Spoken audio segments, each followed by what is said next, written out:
Good afternoon, folks. Thanks for joining us for another episode of Talks with the Hispanic Mechanic. Today I have Marta Pilip. Hello. And Marta and I met years ago in real estate. We worked together at a RE/MAX office in Pennsylvania. So I came across her recently, and I thought it would be good to have her record a podcast with me because she has an interesting background, and I was speaking to her about that, and I said, hey, I'd like to have you on my podcast because she has some really good insight on something going on today. It's about the Ukrainian war, and she is from Ukraine, and I said, you know what, there's a lot of things that I didn't know about this war, and I got to talking to her, and I said, this would be an interesting topic. It's very relevant in today, and a lot of people just hear about it on the news. Some people just turn a blind eye like it's not happening. But I know that you're from there, and you've had some personal experiences with that. So tell the people a little bit about yourself. I know you got here in 2007. Yes. So correct, yes. Just fill us in on a little bit on your background. I was born in Ukraine. City is Lviv. And in 2007, my parents brought me here. I started college right away. Next month I had my exams and I got into Manor College, then went to Temple, started real estate, got my license in 2013, got married 2010. My son is 10 years old right now. What's his name? Alexander. That's right. Okay. Yes. Good. My husband's name is Rostek. We live in Huntington Valley. Both me and my husband were born in Ukraine. So, did you meet there or did you meet here? No, funny thing is, we met here in a nightclub in Center City, Philadelphia. However, he used to live in Ukraine 10 minutes away from my house. How crazy is that? It's crazy. No. It's crazy. I guess it was meant to be. Okay. Yeah. So tell me, what drew you to real estate? Because I know you were yes. in the dental field, and what drew you to real estate? That's a big difference there. Yes, it is a big difference. I was working in a dental office, and me and my husband were thinking about getting pregnant. So the decision was that I definitely did not want to work in a dental office doing x-rays while being pregnant. And I was started to look into what do I really want to do. And at that time, we were buying our first house. And I was drawn to it. I looked at what my realtor was doing. Her name is Amy, and she is a wonderful realtor in Harrisburg. And I thought that I should give it a try. My first year was a disaster. So, I mean, it's so funny because myself included, right?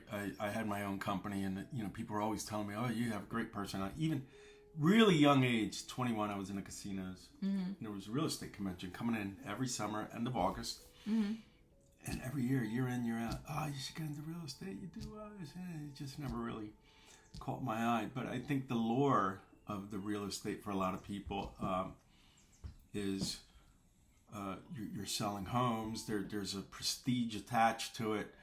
They don't know the work. The funniest thing is that you have an open schedule. I was like, haha, does that mean that I don't really have life? Right, exactly. My life is real estate. Right. And it never sleeps. It's 7/24. So, yeah. So how do you like your career now? I love it. Yeah. I found myself. Yeah. So you find that doing that the rest of your life. You really are natural, and I can attest as to what a great agent she is.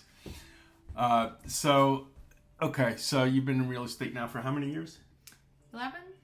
11 years? Yeah. Okay. And when's the last time you were in Ukraine? 7 years ago. 7 years ago. Okay. Yeah. So one of the things I had asked Marta before I started recording the podcast, I'm like, a lot of people just think this was just a land grab, It's like Putin walks in, I'm going to take this land, and, that's it. Apparently there's a lot more to it than that. So why don't you give me your perspective and how this has affected you, your loved ones? It affected my family deeply to the point that we have a death from Russian soldiers in our family. My dad's cousin, we always call him uncle, he was executed by Russians. Was he in the military, Ukrainian?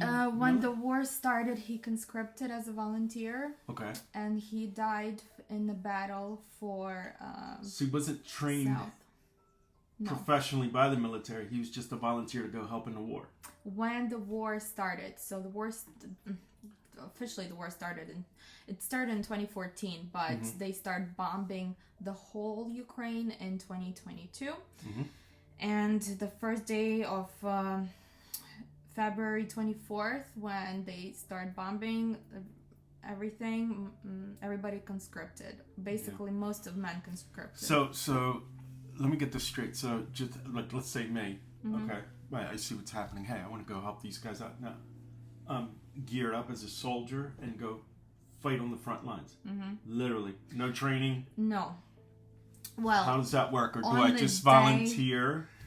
You have to volunteer and you have to go through training. Okay, there you go. But on the day of February 24th, 2022, there were Russian tanks with Russian soldiers and Russian helicopters, jets, flying over the cities, executing people. So whoever had any weapons took to the streets, protecting their home, protecting their land. Conscripted, if they were near an army base, everybody went to the army base. They just got weapons, and on that day everybody were just handing out weapons what they could, so they can protect themselves. Wow, that's pretty scary. That's like October 7th, and but in every city it was like a much larger invasion. Think about September 11th. But that's happening in every city of United States. And not just to one building. How many cities are in Ukraine? Do you know that off the top of your head? No, I can give you the about population. It was about 40 million people in Ukraine. 40 million? Yeah. Wow, I had no idea. Now it's about a half. So that's 2022, it was about 40 million. Now the population is about cut in half. How do you see this ending? Do you... I hope this is the first time in history of Ukraine when we got support from Europe and United States. I hope that we would be able to get our people back safe. There are right now over 20,000 children that has been taken away from Russia, from Ukraine by Russians. Do people know where these children are? Or? No, Russia doesn't give any information. They're in Russia. They're in Russia. They've been kidnapped, and some of them have been tracked through social media and facial recognition. But there is a lot more because there's territory that's still occupied under Russia, so we don't know statistics from those lands. We just know the statistics from the lands that we took back. What do you think it's going to take for Putin to back off? And do you think he'll ever give up? Is it a ego thing with him that I'm going to take this come hell or high water? At this point... Till my dying day, this is going to be... Yeah. I don't want to be known for losing to the Ukrainians, but guess what?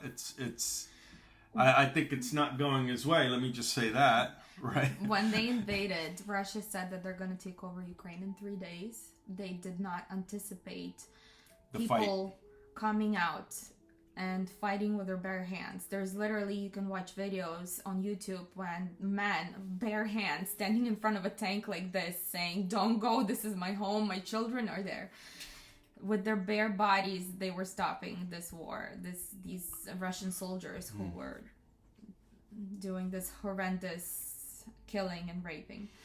I think a lot of people don't know the severity of, that gets pushed behind the scenes, as they say. Everybody's focused on, what targets are being hit and what's next and how it goes back and forth, 1 week Russia's taken over a city, and then the following week the Ukrainians are pushing them back out. Yeah.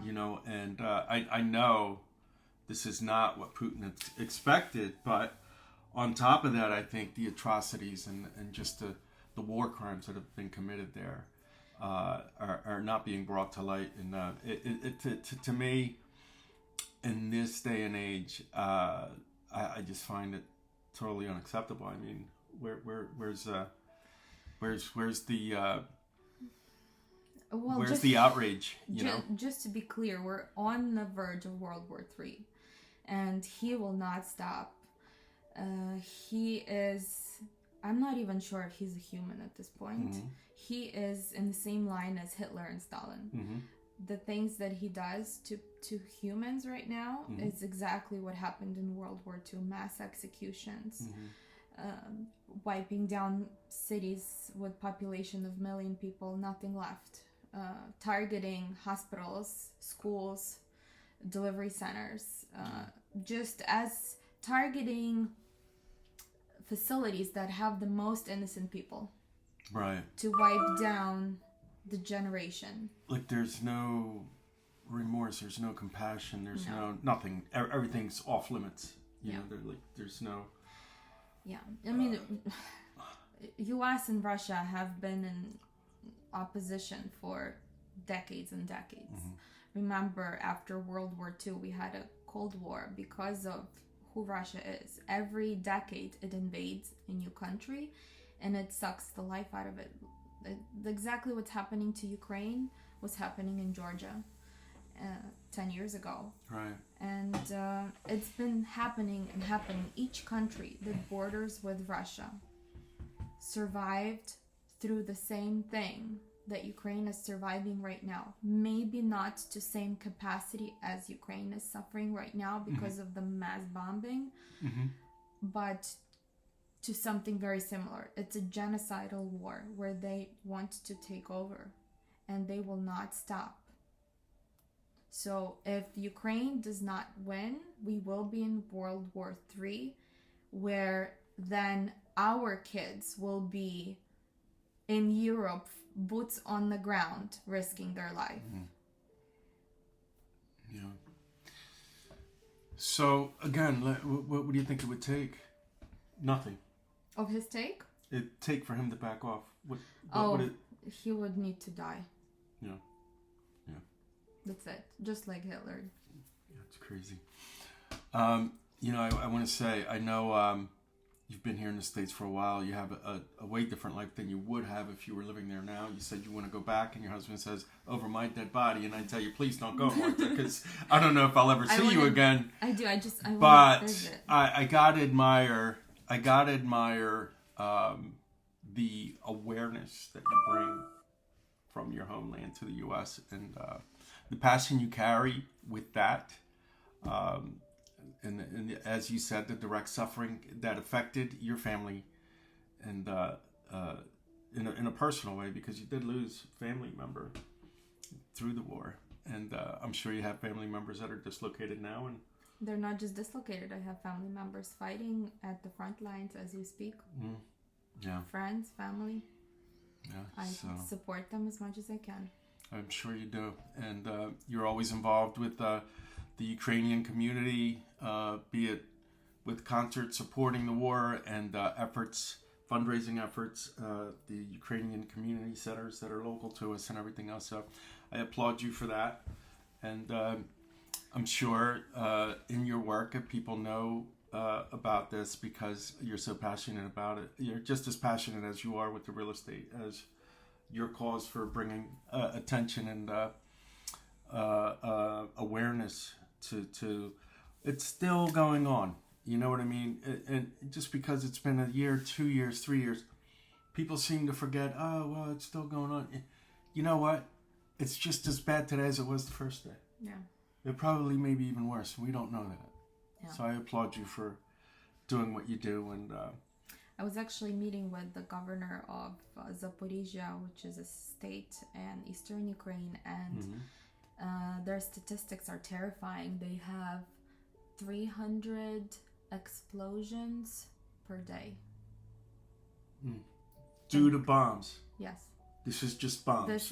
They're being wiped out. Just if you think about that, 300 bombs. And you live through that. Can you imagine sleeping through that? That's got to be about 15 bombs on the hour. Yeah. When you do the math, okay? Yeah. Because 10 bombs is 240. It's not just bombs, it's also drones. Mm-hmm. Yeah. Yeah. The sneaky little drones. Yeah. Yeah. So it's about authentic living, because you are passionate about authentic living. And what this war taught me is, when you have terrible situation, when you have so much hate starting to gather inside you, and you don't want to turn into this hateful, mean person. And volunteering brought me out of this dark place and That's gave me an outage. That's a very interesting perspective, because, I was going to ask you how we tie this into being authentic in your authentic living. And it's one thing to stay connected to your roots, your custom, your heritage, okay? When you move to the States, I'm Latin, and of course I embrace my culture, as I'm sure you do as well. But what you just said was so profound, because it's so easy for us to get lost in the misery, in the hate, in the negativity, the darkness of war amongst the ones we love, and even amongst ourselves. So it takes a very strong-willed person to stay centered and hey, this is not going to eat me.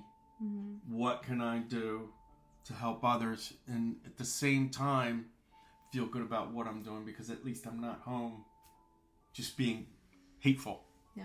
And feel like there's nothing I can do. This hate is consuming, so you have to find, if you know who you are, you're confident in your roots, it's easier to get out of it and take this rage and transform it into something good. Something positive, absolutely. Rage will only consume you, but if you give love and care, you can transform it. You can help other people. Love will always trump hate, and the thing people don't realize is that, it's so easy to hate somebody, isn't it? It's so easy to just, but what you don't realize is you're giving away all that energy, and you're feeding negativity, and you're slowly losing your soul to it. And when you do the opposite, volunteering, that's when you grow as a person. That's what volunteering, that's basically ripped me out of this negative place. And I was able to focus on productivity and helping other people, and instead of multiplying this rage and negativity, you can bring back positive. That's what I was just about to say. Instead of putting out all that fear is a big word, fear. And when you put love out, you're bringing people in. You're sharing that positive emotion, and it brings people together. So again, I applaud you for everything you're doing there. What other things can people do to not only bring awareness? Let's say somebody's watching, they say, well, what can I do to help somebody in Ukraine, or even somebody here in the U.S. that's coming in from Ukraine, or what can people do that could, just the smallest little bit of difference? The biggest difference, unfortunately, is to stop the war. And the only way you can stop the war is to give means of protection. The only language that Putin and Russians understand is fight back. And is force. That's the only language they understand. And in order for Ukraine to have a chance, and democratic world to have a chance, is enough weapons to stop the killings, to stop the destructions, is the means to protect themselves. And the best way, and it's free, is to contact your local representatives, your Congress representatives, your state representatives. I was just going to say state rep, yeah. And just ask them to support Ukraine. Because Ukraine needs weapons. It needs so many weapons. It receives hundreds of bombs on a daily basis. And to protect a territory from one bomb, you need to have several, it's like 15 to 1, so it can shoot it down. So the weapons is the only thing that will save life in Ukraine. That's it. How are people escaping these bombings? How do they survive these bombings? Underground. So they're hiding in tunnels and basements? Anywhere, basements, subway stations, anything underground. Wow. Okay, so you heard her, folks. Get in touch with your local state rep, local state government. Support the war in Ukraine. This is a travesty that has to end. And it's easier to look the other way, but I urge you to look it in the face and address it. Anything you can do would be a great help. Marta, again, I applaud you on your efforts here. Thank you, Tony. Sharing your time with me, and hopefully we get a deal together in the real estate world soon. So Yes. let's keep that going. And there you have it, Marta Pilip. Thank you for having me. It's been a pleasure. Thank you so much, folks. Thank you.